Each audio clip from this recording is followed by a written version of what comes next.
Здравствуйте! В эфире информационный выпуск Амши-Кушара. Я его ведущая Нала Кови. Сегодня в программе. В День дипломатического работника в Абхазии вспоминают первого секретаря посольства России в Абхазии Дмитрия Вишернева. Учащиеся 10 классов второй Сухумской школы, которая носит имя Александра Пушкина, возложили цветы к памятнику поэта и прочитали стихи. Река Науш в Гулрыбском районе часто выходила из берегов, подтапливая близлежащие домовладения. Теперь проблема решена. Президент Бадра Гунба поздравил министра иностранных дел России Сергея Лаврова с Днем дипломатического работника, который отмечается в Российской Федерации 10 февраля. Сегодня в непростых условиях глобальных трансформаций российские дипломаты на всех уровнях демонстрируют высокую принципиальность и ответственность, уверенно и последовательно защищая национальные интересы России и укрепляя ее позиции на мировой арене, говорится, в частности, в поздравлении. Бадра Гунба пожелал Лаврову крепкого здоровья, неиссякаемой энергии и дальнейших успехов в ответственной государственной деятельности, а всему коллективу Министерства иностранных дел Российской Федерации профессиональных достижений, выдержки и новых свершений на благо Отечества. Президент Бадра Гунба поздравил посла Российской Федерации в Республике Абхазия Михаила Шургалина и всех сотрудников посольства с Днем дипломатического работника. Глава государства посетил официальный прием, посвященный профессиональному празднику российских дипломатов. Во встрече приняли участие вице-президент Беслан Беквава, премьер-министр Владимир Делба, министр иностранных дел Олег Барцыц, члены правительства, представители общественности. Уважаемый Михаил Александрович, уважаемые присутствующие, сотрудники посольства Российской Федерации в Республике Абхазия, позвольте передать вам слова поздравления от имени руководства и народа Абхазии. Дипломатическая школа России имеет свою историю, богатую историю. Мы прекрасно знаем, какие усилия дипломатическая школа России во все времена уделяла сохранению мира и стабильности на всей нашей планете, во всем мире. И вы яркие представители, профессионалы именно этой школы. Для нас очень важно, что посольство Российской Федерации в Республике Абхазия ежедневно, планомерно осуществляет все мероприятия, необходимые сохранению союзнических отношений, выстраивание особых отношений с Российской Федерацией, приоритет для нашей страны. Мы намерены в этом ключе действовать. И дальше это в интересах народа Абхазии, это в интересах Российской Федерации. Позвольте в этот знаменательный день пожелать вам успехов, вашим семьям благополучия и развития нашей страны. В День дипломатического работника в Абхазии вспоминают первого секретаря посольства России в Абхазии Дмитрия Вишернева и его супругу Ольгу, трагически погибших в Сухуми в сентябре 2013 года. К памятной плите, установленной в российском посольстве, возложили цветы министр иностранных дел Олег Барцыц, посол России в Абхазии Михаил Шургалин, министр культуры Даур Кови, официальный представитель ПМР в Абхазии, сотрудники посольства. Репортаж Налы Чинджерия. Почтить память тех, кто отдал жизнь во время выполнения служебных обязанностей в посольстве России в Абхазии, пришли гости и сотрудники посольства. Они возложили цветы к памятной доске российского дипломата Дмитрия Вишернева и его супруги, которые были убиты в Сухуми в 2013 году. Дмитрий Вишернев являлся вице-консулом и первым секретарем посольства России в Абхазии. Искренние и самоотверженные, именно такими их помнят коллеги. Семейная пара погибла в результате трагического нападения 13 лет назад. Дмитрий Вишернев был убит выстрелом в голову у гаража своего же дома в Сухуми. А супруга дипломата Ольга, получившая при нападении огнестрельные ранения, скончалась в республиканской больнице. Собравшиеся у мемориальной доски отмечали, что гибель семьи Вишерневых – наглядный пример тому, что дипломатическая служба сопряжена с опасностью даже в мирное время. Эта боль всегда с нами, мы их помним, мы их чтим, мы заботимся об их родственниках, родителях, о близких. К сожалению, так получилось, что до сих пор мы не смогли докопаться до глубинных причин. Вы, наверное, знаете, что человек, которого подозревают в организации этого зверского убийства, спрятался на территории Грузии, и сопредельная страна его не выдает. Более того, они даже отказываются по нашему требованию допросить его об обстоятельствах произошедшего. Но мы будем настойчивы, мы будем добиваться. И то, что сегодня прошла церемония возложения цветов к памятной табличке на стене посольства, показатель того, что мы помним о погибших наших товарищах и будем помнить всегда. Дипломатические работники во все времена и при любых обстоятельствах занимаются вопросами обеспечения национальной безопасности, территориальной целостности страны и укрепления международного мира. И дата 10 февраля, День дипломатического работника, выбрана не случайно. Именно в этот день, в 1549 году, было упомянуто первое внешнеполитическое ведомство России – посольский приказ. Мы благодарны нашим российским партнерам, нашим союзникам, коллективу Министерства иностранных дел во главе с Сергеем Викторовичем Лавровым, посольству Российской Федерации в Республике Абхазия и чрезвычайному полномочному послу Михаилу Александровичу Шургалину за это партнерство, за дух союзничества и дружбы. И, конечно, говоря о дипломатах, о российских сотрудниках МИДа, загранучреждений, мы не можем в этот день обойти вниманием факт, который произошел в нашей стране, к сожалению, когда погибли сотрудник дипломатической миссии России в Абхазии Дмитрий Вишернев и его супруга Ольга. Конечно, мы традиционно отдаем дань памяти и уважения этой супружеской пары. И, разумеется, память о них, о деятельности Дмитрия Вишернева на территории Республики Абхазия, как сотрудника дипломатической миссии, дружественного и братского для нас государства, она сохранится в наших сердцах, в сердцах народа Абхазии. Дмитрий и Ольга Вишерневы посмертно награждены Орденом Мужества, государственной наградой Российской Федерации. Нала Чхендери, Алексей Агухава, Абхазское телевидение. Бадра Гунба встретился с заместителем руководителя Федеральной налоговой службы России Юлией Шепелевой. Президент выразил признательность российской стороне за поддержку и предоставление безвозмездной технической помощи, направленной на модернизацию налоговых органов республики. Соглашение об оказании безвозмездной техпомощи Абхазии было подписано накануне. Президент подчеркнул, что реализация пунктов документа открывает для абхазских налоговиков доступ к передовой налоговой системе. Наши абхазские налоговики будут иметь возможность работать с самой лучшей системой. Очевидно, российская система, налоговая система, она передовая. И те возможности и инструментарии, которые в рамках вашей деятельности применяются, будут доступны для абхазских коллег, что позволит нам, безусловно, увеличить и доходную часть бюджета, администрирования.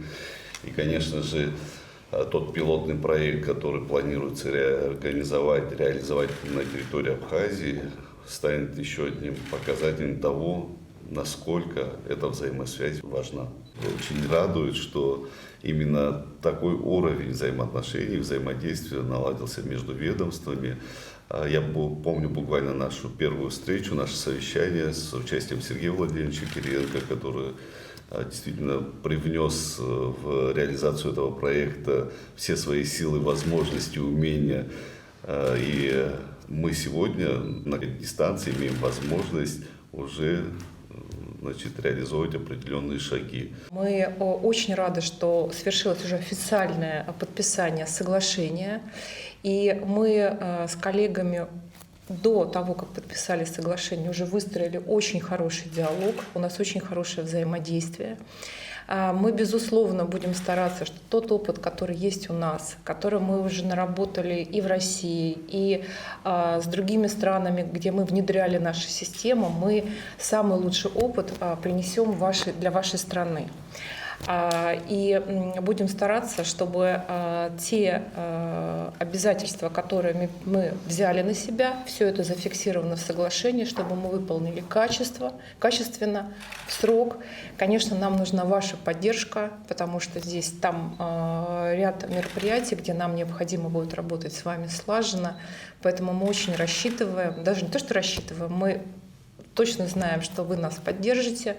Мы будем стараться все выполнить, и, безусловно, все выполним. И наш руководитель Даниил Вячеславович передавал вам очень теплые слова. Он собирается навестить вашу страну. Он очень много времени и внимания уделяет международным проектам, особенно с дружественными, естественно, с нашими соседями, с нашей дружественной страной, прекрасной Абхазией. Поэтому здесь и очень широкая поддержка Сергея Владимировича Кириенко. Мы с коллегами будем очень стараться, и мы уже работаем, как я повторюсь, и отличный диалог, прекрасный диалог, поэтому будем работать. Какие возможности открывает реализация соглашения об оказании безвозмездной техпомощи Абхазии в сфере налогообложения, прокомментировали министр по налогам и сборам Эдгар Беня и замруководителя ФНС России Юлия Шепелева.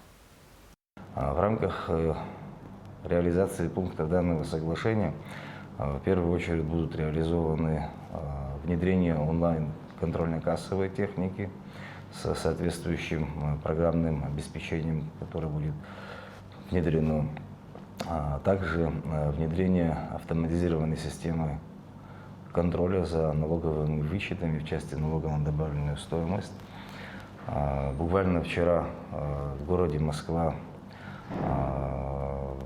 было подписано данное соглашение на встрече с руководителем Федеральной налоговой службы Даниилом Вячеславовичем, на которой мы заверили друг друга взаимной поддержке, помощи в реализации данного соглашения. Действительно, поддержка работ, которые будут осуществляться в рамках соглашения, повторюсь, что это безвозмездная техническая помощь Российской Федерации Республики Абхазия. Поддержка этих работ идет на самом высоком уровне со стороны руководства Российской Федерации. И также мы сейчас завершили встречу с президентом Республики Абхазия и с премьер-министром Республики Абхазия. И также коллеги сказали, что очень широко поддерживают реализацию данного соглашения. В течение 2026 года и 2027 года мы совместно с коллегами будем заниматься работами и будем реализовывать поэтапно работы, которые у нас будут касаться двух таких больших блоков. Это контрольно-кассовой техники и налога на добавленную стоимость. Наша совместная работа с коллегами по этим направлениям позволит нам достигнуть результатов, которые мы потом будем уже докладывать руководству наших стран. Президент Абхазии Бадра Гунба подписал указ об освобождении от исполнения обязанностей главы администрации Ткварчалского района Исидора Дочия в связи с истечением срока полномочий. Другим указом главы государства, исполняющим обязанности главы администрации Ткварчалского района, назначен Герман Качарава. Бадра Гунба подписал указ об освобождении от исполнения обязанностей главы администрации Гудаутского района Валерия Авизба в связи с истечением срока полномочий. Исполняющим обязанности главы администрации Гудаутского района назначен Астамур Аргун. 10 февраля отмечает 80-летие со дня рождения экс-спикер парламента Абхазии, ученый, посвятивший свою жизнь изучению абхазского языка и истории, и активный участник национально-освободительного движения академик Валерий Кварча. В Музее боевой славы в Сухуме прошло торжественное собрание, посвященное юбилею Валерия Кварча. Поздравить его со знаменательной датой пришли друзья и соратники, члены правительства, депутаты. Личность такого масштаба, не только нашего абхазского масштаба, но и общекавказского, как Валерий Еремеевич, конечно, нужно рассматривать на историческом фоне. И здесь Владимир Зонтарь правильно задал тон этому, потому что невозможно это в разрыве как-то рассматривать. За эти 60 лет, которым он был одним из ключевых деятелей политической истории Абхазии, проделан большой путь, несомненно. И начиная с 1967 года, если начинать, когда он еще молодым студентом был, и был одним из инициаторов и создателей студенческого движения. И тогда не только студенты Абхазского госпединститута подключились к этому движению, но и многие студенты, которые обучались в Тбилиси. И так до 300 человек вот так выросла эта организация, которая вот выбрала своим руководителем Валерия Кварча. И в середине 70-х годов я тоже начал работать в АДБНИ.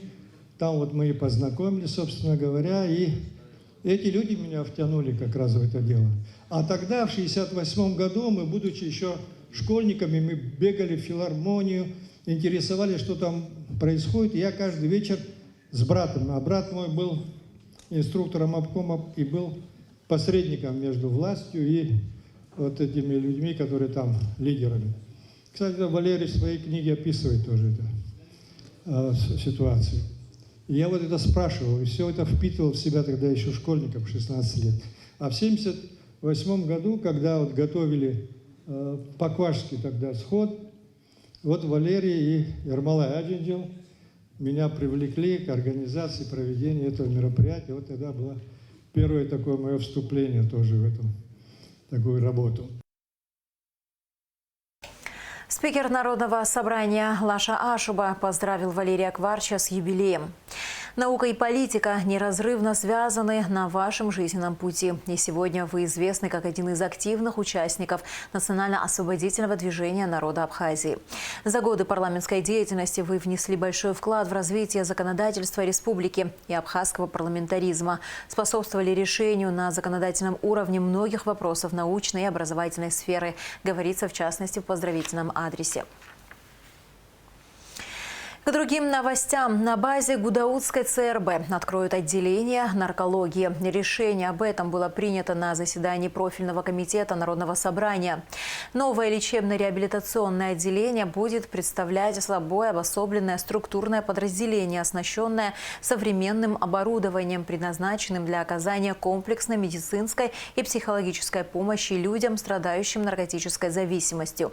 Координация работы по данному направлению и детальная проработка мероприятий возложена на Министерство здравоохранения.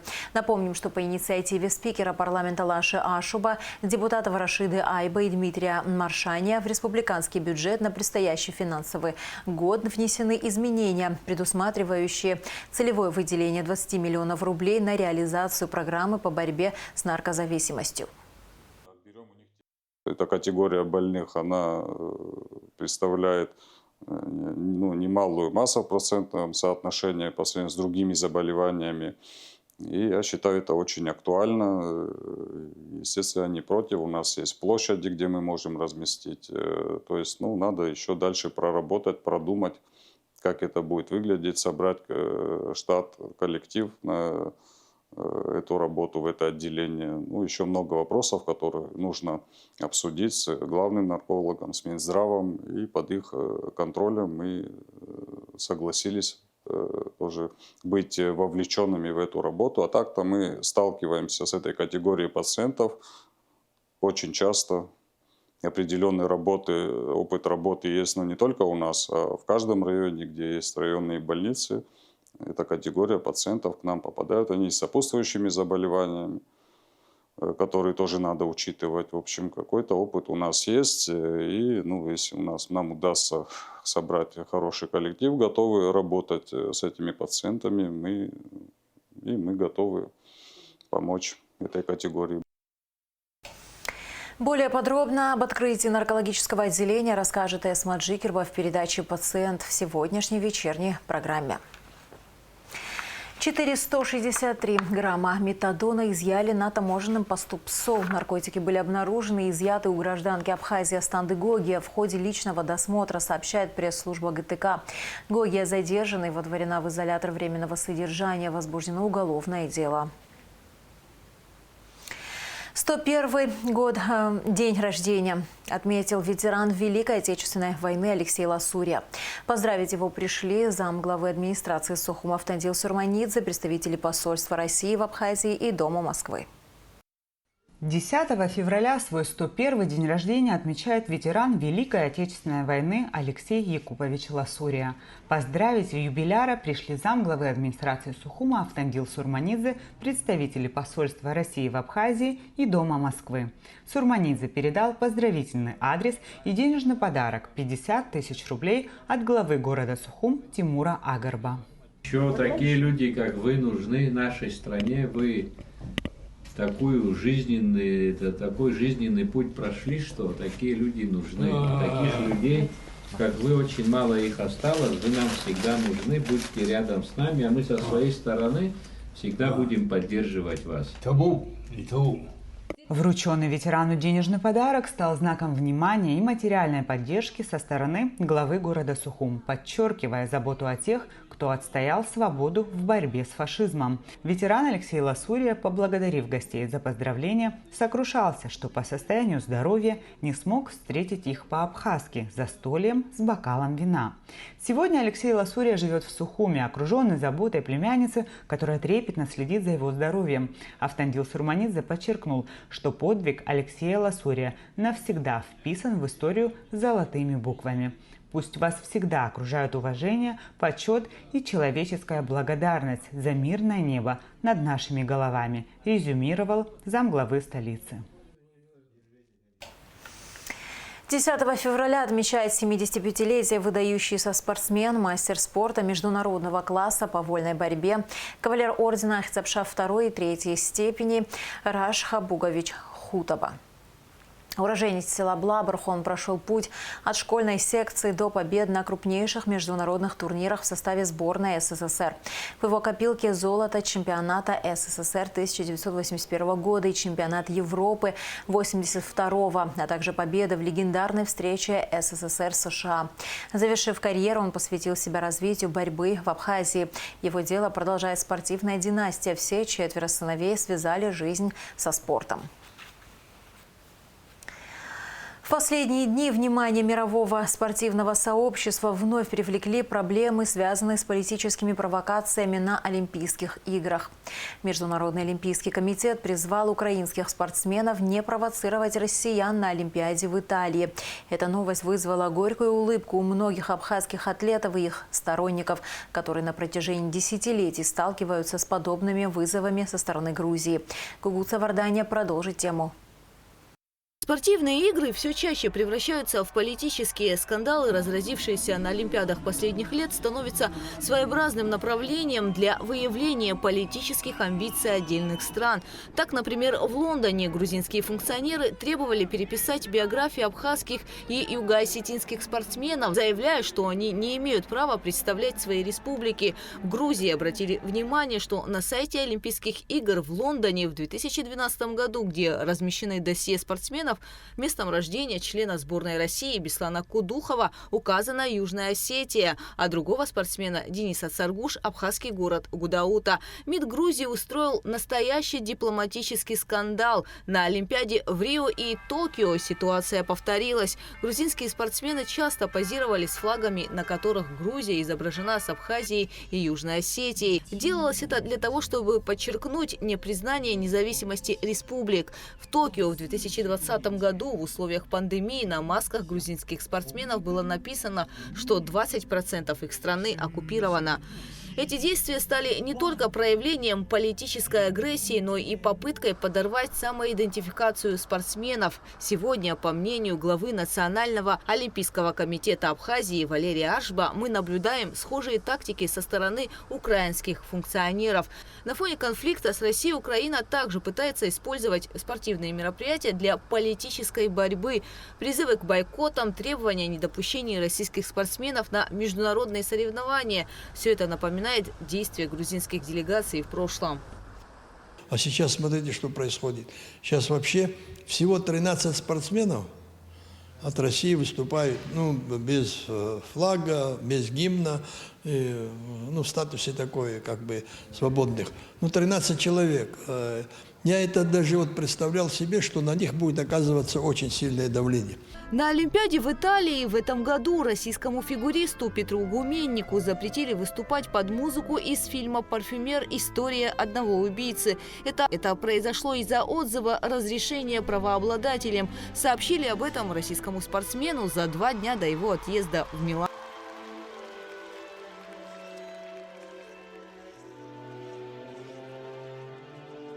Когда заканчиваются очередные Олимпийские игры, спортсмены, фигуристы особенно, под какую музыку они хотят готовиться к следующим Олимпийским играм, разрешается то или иное, которое они выберут. А они выбрали 4 года тому назад, он готовил свою программу под эту музыку, и они буквально вчера ему запретили под эту музыку выступать. В то же время Международный олимпийский комитет попросил Украину не устраивать акции протеста по поводу участия россиян на Олимпиаде в 2026 году. А когда грузинские спортсмены делали политические жесты против абхазских, МОК не отреагировал. Олимпийские принципы, которые должны быть универсальными, стали избирательными, считает Валерий Аршва. В Олимпийской хартии вообще соревнуются спортсмены. Не страны, в хартии написано, то спортсмены. И Олимпийский комитет представляет выступить отдельным спортсменам по различным видам спорта, а не страны. Сегодня российские спортсмены сталкиваются с беспрецедентными вызовами.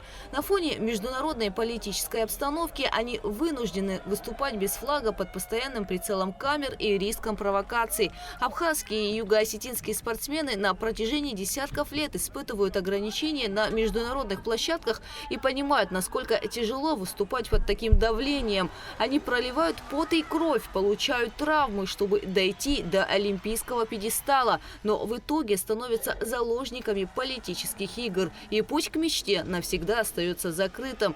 Так постулат о том, что спорт должен объединять людей, становится менее реалистичным. Гугут Савардания, Ахра Амичба, Абхазское телевидение.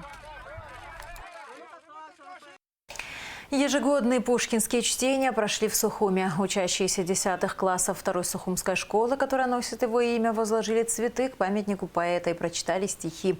На мероприятии была и Аэлита Уртюнян.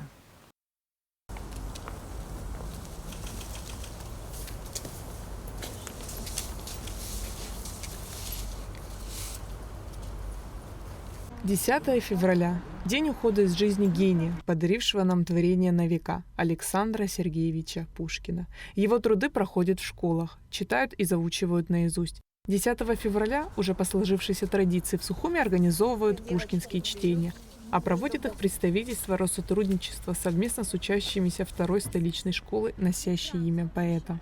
Мы пришли сюда не для скорби, а для благодарности, для светлой благодарности, чтобы вновь вспомнить того, чье имя для каждого из нас, кто говорит или читает на русском языке, всегда являлся вздохом облегчения и улыбки.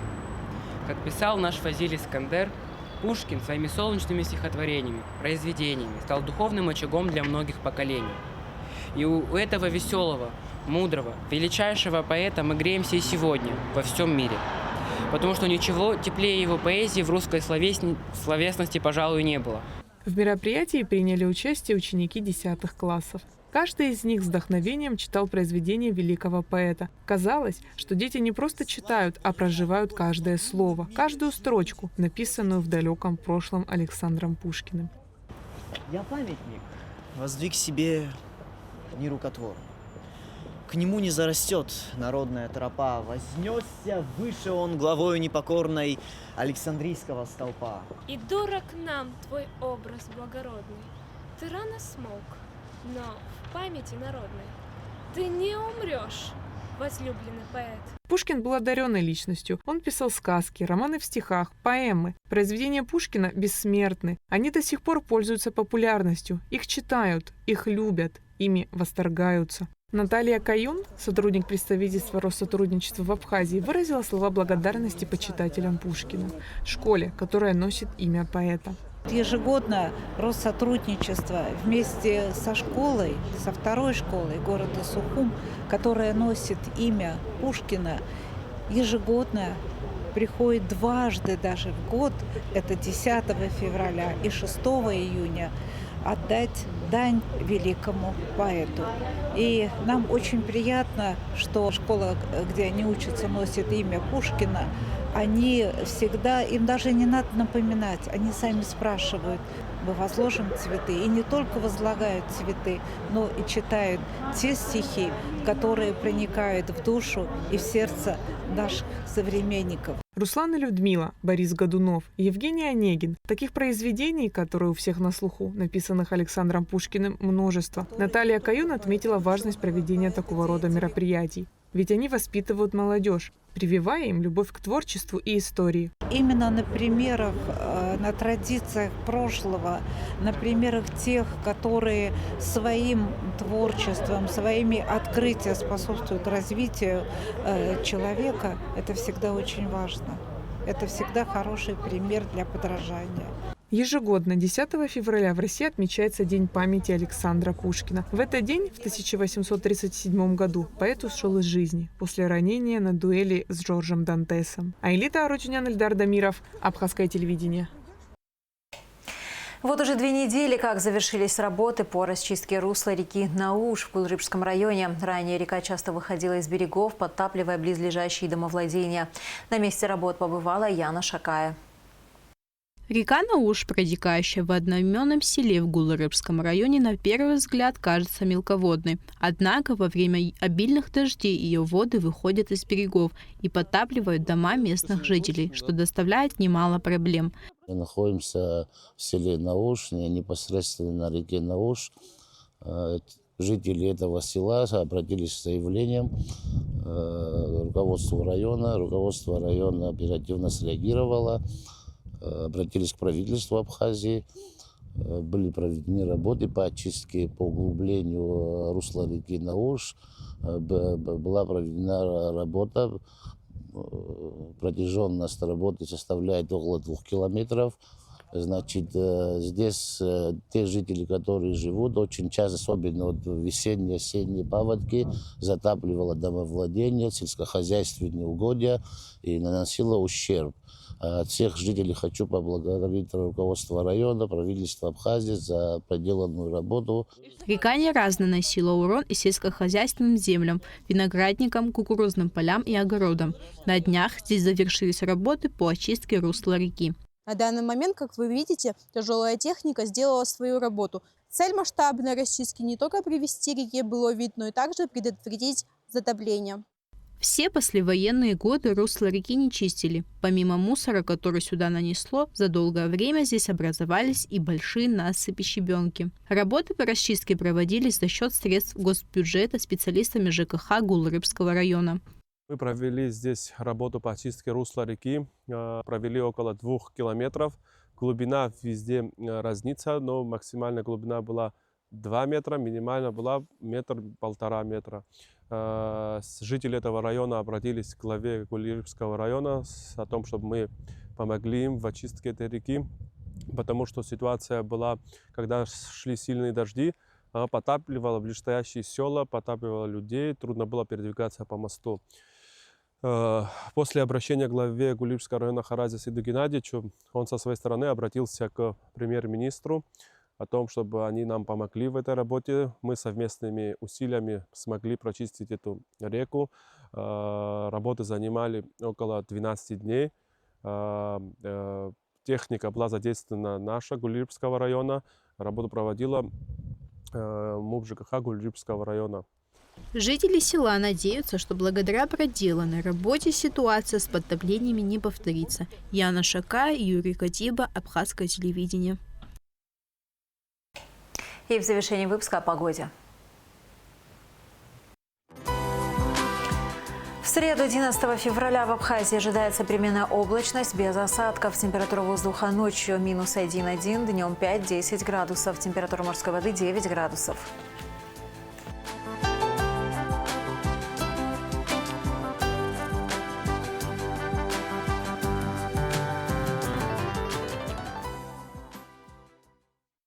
На этом наш выпуск завершен. До скорых встреч в эфире.